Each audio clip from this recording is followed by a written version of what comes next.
In this video, I'm going to show you how to invite a partner in Origin Financial. Let's get started. First, go to Settings and open your profile. Scroll down until you find the option that says Add Partner. This is where you can start adding someone to your account for shared financial planning. Click on the Add Partner button and a form will appear. Here, you'll need to enter your partner's basic details like their name and date of birth.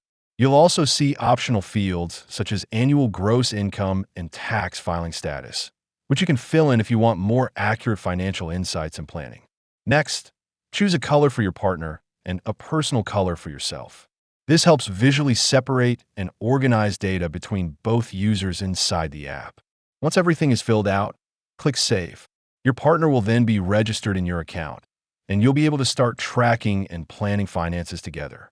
If you want to support our channel, feel free to use our affiliate link in the description below. Thanks for watching, and I will see you in my next video.